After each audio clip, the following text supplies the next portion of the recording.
Tauhid itu ada 4 tingkatan. Ketemu nggak? Ya. Lit tauhid arba'u maratib. Tauhid ada 4 martabat. Masih kuat? Masih kuat? Dikit lagi ya, dikit lagi. Udah jam 10. Yang nggak kuat mungkin teman-teman saya nih. Antum kuat nggak? Kuat. Oke, kita lanjut ya. Hajar terus. Hajar aswad. Tauhid itu nggak ada batasnya.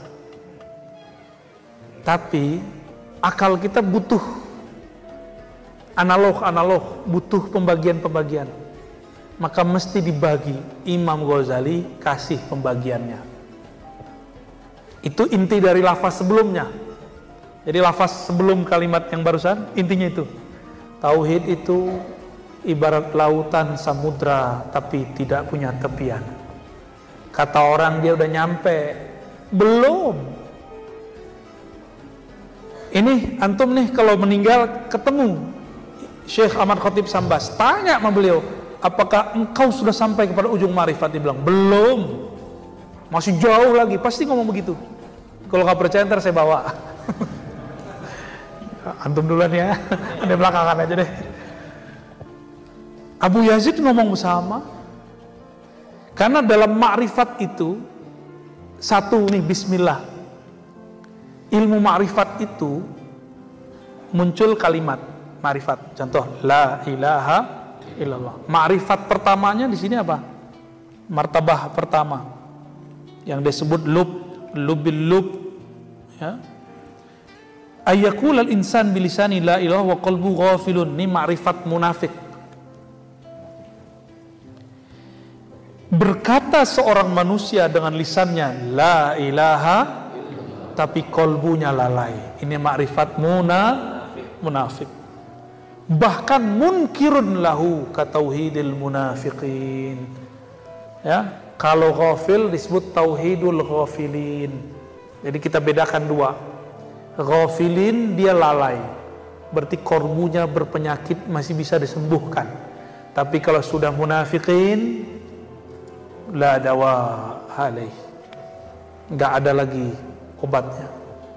Kalau sudah kena cap munafik nggak bisa diapa-apain. Tapi kalau baru nifak sughra, ghafil namanya, ghafilun, ya. Ini ma'rifat siapa? Nah, orang-orang inilah yang ngomong la ilaha illallah itu berat ya, zikir itu susah ya. Tuh hati-hati, jangan ngomong begitu lagi. Itu munafik yang ngomong begitu. Kalimah ini emang berat. Sayyidina Musa ngomong, ya Rabb, beri dong zikir yang khusus, ma'rifat khusus. Kata Allah, kul la ilaha illallah. Ya Allah, kan Nabi Musa ini temenan sama Allah, kayak kalimullah kan. Ya, mau kapannya bisa ngomong sama Allah.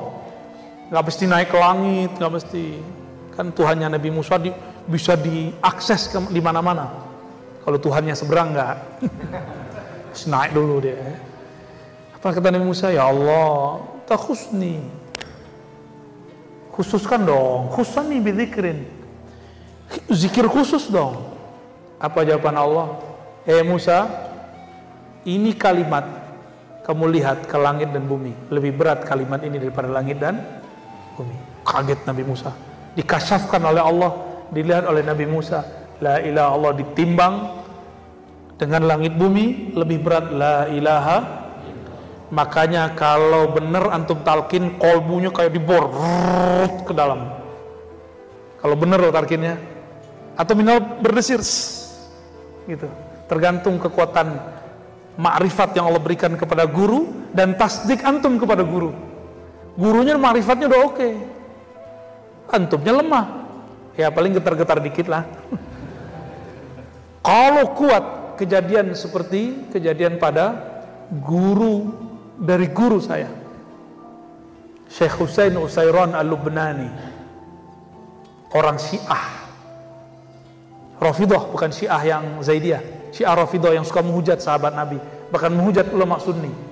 Dia lihat di masjid orang lagi zikir la ilaha illallah, orang Naqsyabandi PA, gua kerjain ah. Dia masuk ke tengah-tengah orang zikir, Dia nggak tahu kalau orang lagi zikir tengah-tengah semuanya akan terbawa pusaran zikrullah. Karena zikir itu bergelombang.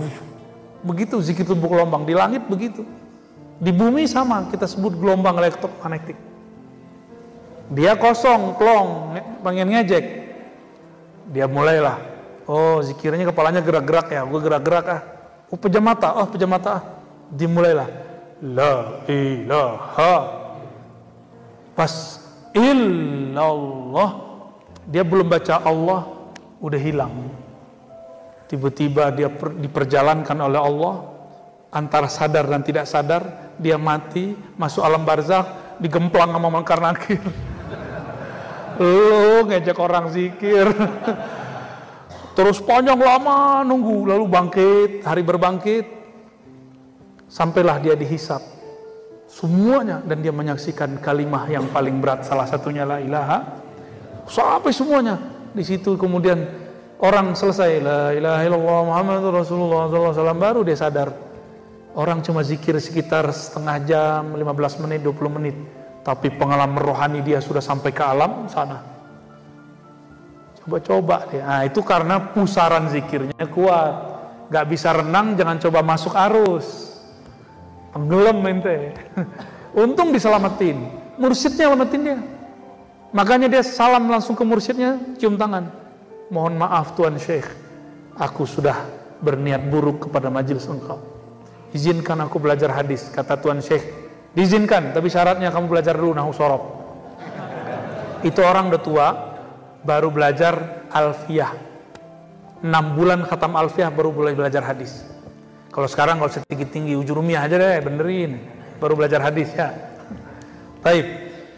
Ini makom pertama. Makom kedua, ayusaddiq bima'na al-lafzi qalbuhu, ayusaddiqa bima'na al-lafzi qalbuhu kama saddaqa bihi umumul muslimin wa huwa i'tiqadul awam. Lisannya baca, qalbunya membenarkan. Dan itu juga capek.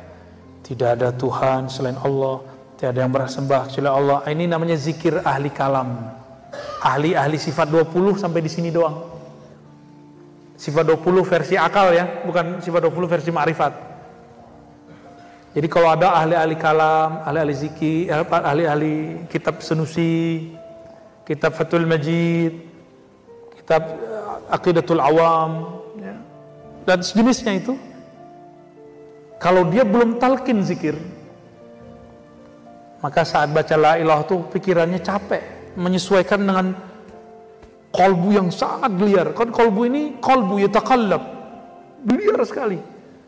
Maka saya sarankan para ajengan, para ustadz, para kiai, udahlah, taruh dulu ajengannya bentar, ambil ilmu talqin kepada mursyid.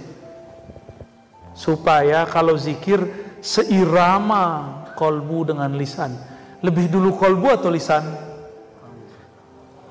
Aslul kalam ma fil fuad. Yang diterjemahkan di lisan itu awalnya di sini. Maka mulai zikir itu di sini.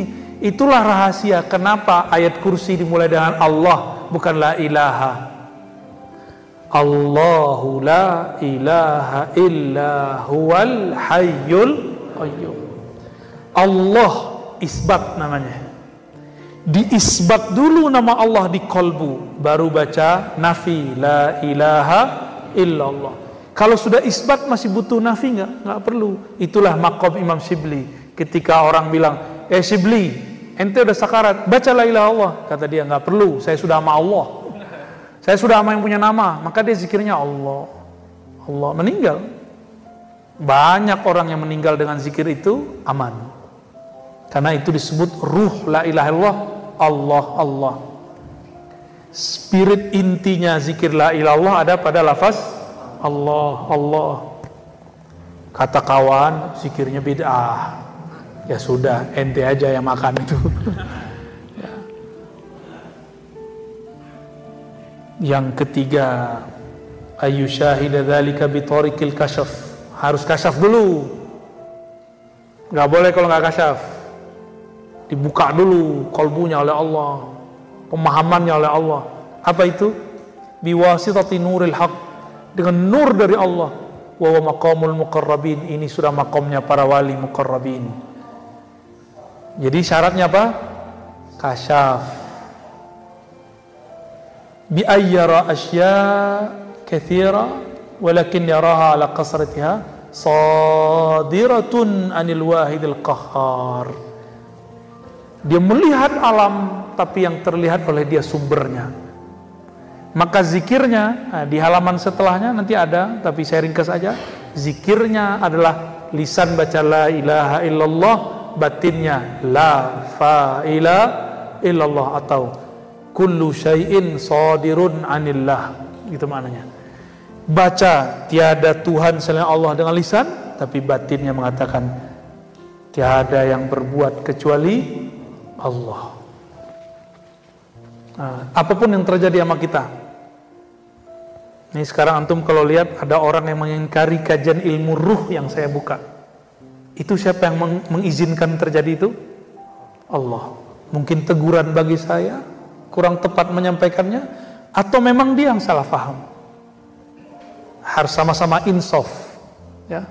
Jadi kita nggak boleh marah juga orang ingkar kepada kita. Siapa tahu kita salah ibarat, ya bisa jadi. Atau dia yang salah mustalahat, salah memahami istilah, ya. Jadi kita nggak boleh mengatakan ini. Kita lihat peran Allah di situ. Ciri-ciri orang yang sudah sampai di makom ini insaf. Apa arti insaf bahasa Arab? Sadar diri, tidak pernah menyalahkan orang. Biasanya begitu. Mulai muncul kesadaran batin. Dan yang kedua, rahmah. Orang ini rahmahnya lebih besar daripada bughutnya, bencinya.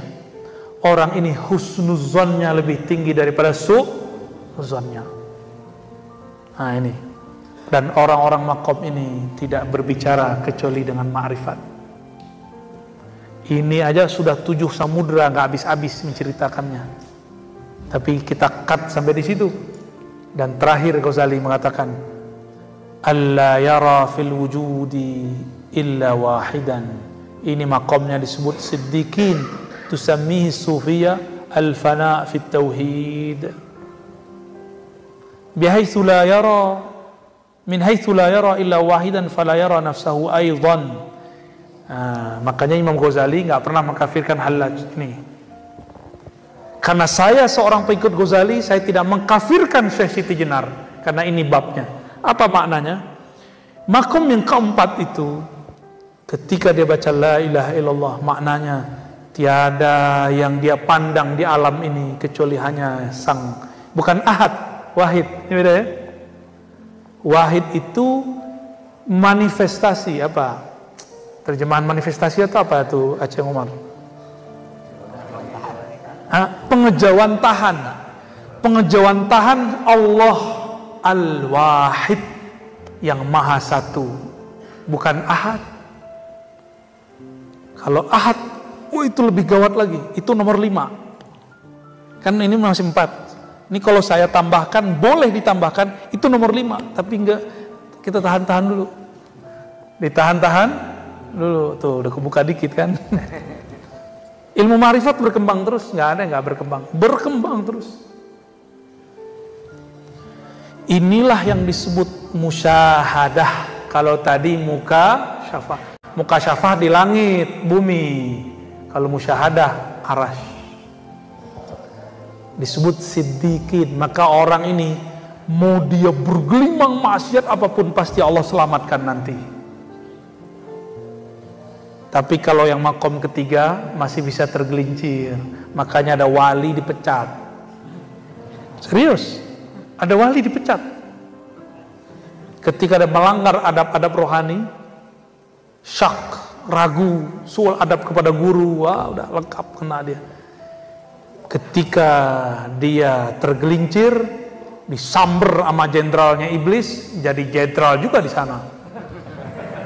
Dia angkat jadi gubernur di sana. Gawat nggak? Maka wajib hormat kepada mursyid. Bersanad. Maka saya tidak jamin orang yang tidak bersanad. Nggak bisa. Nggak tahu nanti nasibnya gimana. Apalagi dia kurang ajar kepada yang memberinya ilmu, sumber sanadnya. Saya nggak tahu ntar nasib dia gimana itu. Ya. Habis cung waktunya. Sabang sudah. Dikit lagi. Ya. Li'annahu min haitsu la yara illa wahidan fala yara nafsahu aidan. Orang ini jangankan makhluk, dirinya aja dia nggak lihat.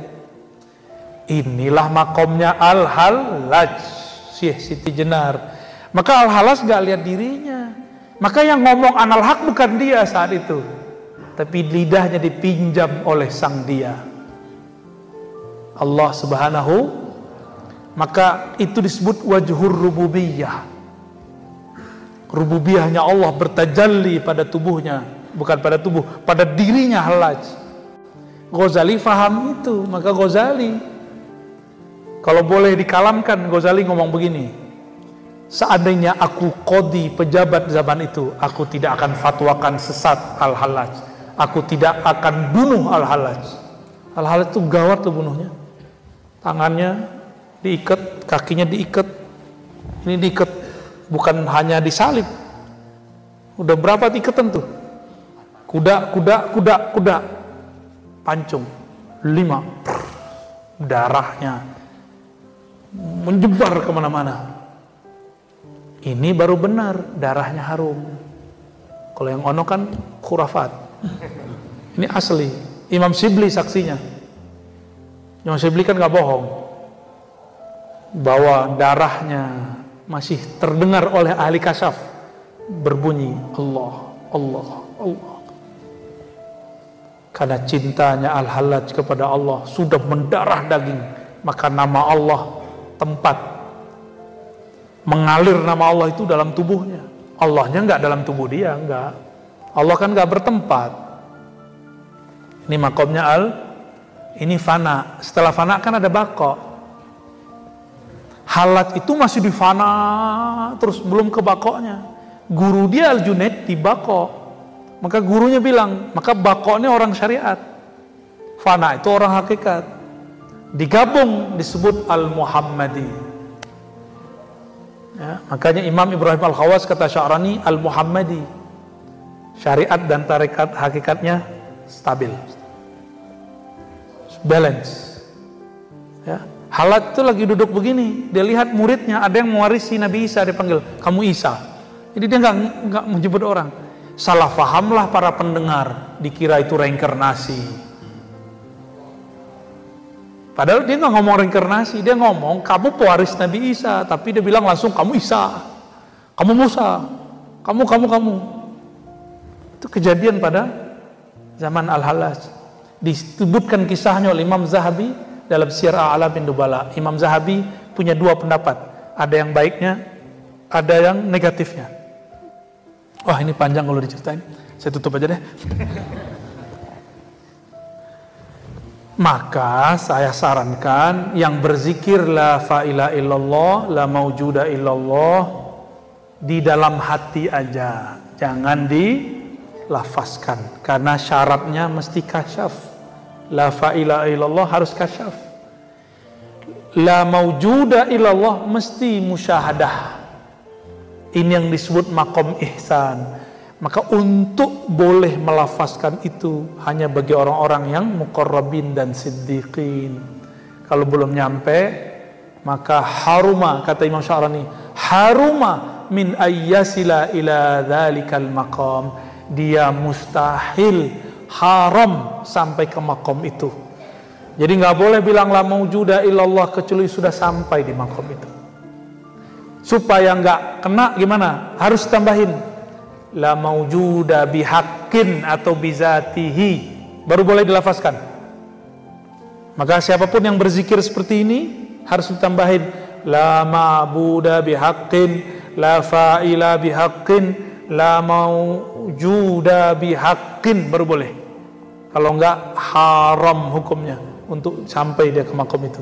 Begitulah hukum ma'rifat, lebih tegas dari hukum syariat. Jadi antum jangan suuzon, fikihnya orang syariat itu nggak ada apa-apanya dibanding fikihnya orang ma'rifat.